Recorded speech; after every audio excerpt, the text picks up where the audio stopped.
गणेश सेठ अपनी पत्नी और बेटी के साथ केरल के एक सुंदर गांव में रहता था। सेठ की पुत्री चंद्रिका विवाह योग्य हो गई थी। चंद्रिका का रिश्ता सेठ सेठानी ने बचपन में ही तय कर दिया था। आज सेठ जी शादी की तारीख तय करके आए तो बहुत खुश थे। रात को अपनी पत्नी से बोले, मैं चंद्रिका का ब्याह बहुत धूमधाम से करूंगा। उसके लिए एक नौलखा हार भी बनवाऊंगा। सेठानी बोली, हाँ, चंद्रिका नौलखा हार में कितनी सुंदर लगेगी, मगर आप हार बनवाएंगे किससे? अपने चंदू सुनार से बनवाऊंगा। वो अपने बारीक काम और सफाई के लिए पूरे केरल में मशहूर है।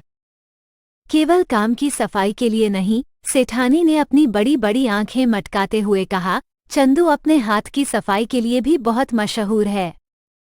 चंद्रिका के गहने उससे मत बनवाना। ऐसा क्यों?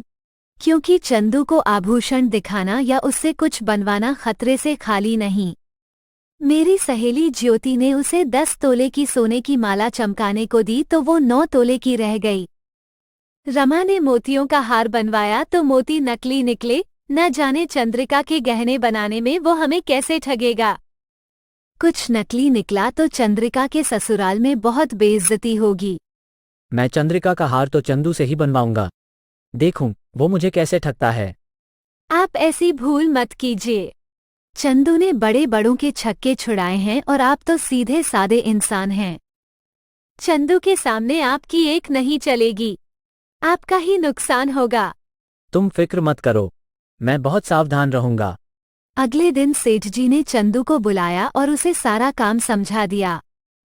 फिर वे बोले, देखो चंदू, लोग कहते हैं कि तुम अपने काम में काफी हेराफेरी करते हो।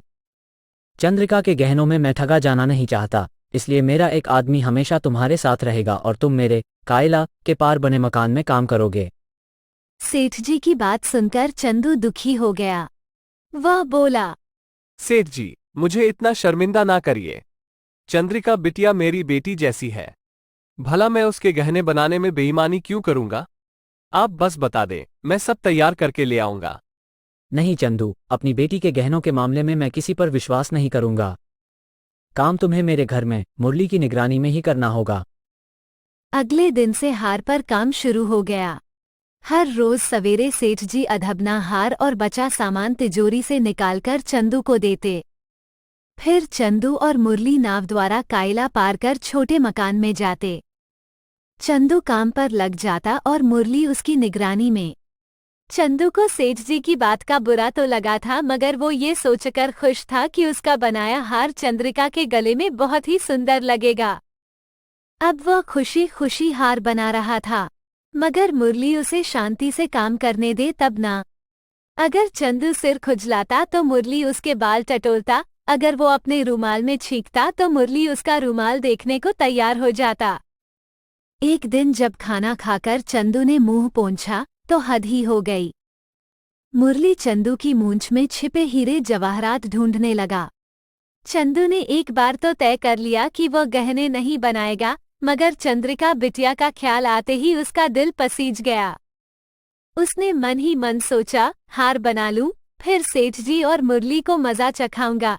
धीरे धीरे अन्य आभूषण तैयार हो गए और तिजोरी में बंद हो गए।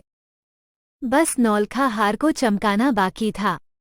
सवेरे सवेरे हार लेकर चंदू, मुरली कायला पार कर अपने अपने काम पर लग गए। दोपहर तक हार सूरज जैसा चमकने लगा था। हार को एक लाल रेशम के कपड़े से ढकी तश्तरी में सजा चंदू नाव में बैठ गया। मुरली नाव चलाने लगा। नाव कायला के बीच में पहुंची ही थी कि चंदू ने दूर से आते हुए सेठ जी को देखा। खुशी के मारे चंदू नाव में खड़ा हो गया और जोर जोर से हाथ हिलाते हुए उन्हें बुलाने लगा। अरे अरे अरे, ये क्या कर रहे हैं? मुरली ने घबरा कर कहा। उसके देखते ही देखते चंदू की हरकत के कारण नाव पलट गई। चंदू, मुरली और हार वाली तश्तरी सब पानी में जा गिरे। बड़ी कठिनाई से नाव, मुरली और हार समेत चंदू सुनार को कायला से बाहर निकाला गया। उन्हीं भीगे कपड़ों में चंदू ने हार वाली तश्तरी सेठ जी को सौंपी और अपना मेहनताना लेकर घर लौट गया। सेठ जी खुशी से फूले नहीं समाये। पूरे गांव में खबर फैल गई कि सेठ जी चंदू से तेज निकले। शादी के दिन जब सेठानी ने चंद्रिका को हार पहनाने के लिए डिब्बा खोला तो उसका दिल धक से रह गया। वो चमकता हुआ हार काला पड़ गया था। जब सेठ जी को ये पता चला तो उन्हें भी धक्का लगा। आखिरकार चंदू सुनार ने उनको ठग ही लिया। सेठ जी ने तुरंत चंदू को बुला भेजा। चंदू भी हंसता हुआ आ गया। सेठ जी के हाथ में असली हार रखते हुए बोला, ये लीजिए आपका हार। मेरे वादा करने पर भी आपने मुझ पर विश्वास नहीं किया, इसलिए आपको सबक सिखाने के लिए मैंने ये सब किया। मगर आखिर तुमने ये सब कब और कैसे कर लिया? आपको याद है जब नाव उलट गई थी? बस कायला के बीचों बीच मैंने नकली हार छिपा रखा था। जब मैं पानी में गिरा तब मैंने हार बदल दिया। फिर रात को आकर असली हार पानी से निकाल लिया। चंदू की चालाकी सुन सेठ जी के चेहरे पर भी मुस्कान आ गई।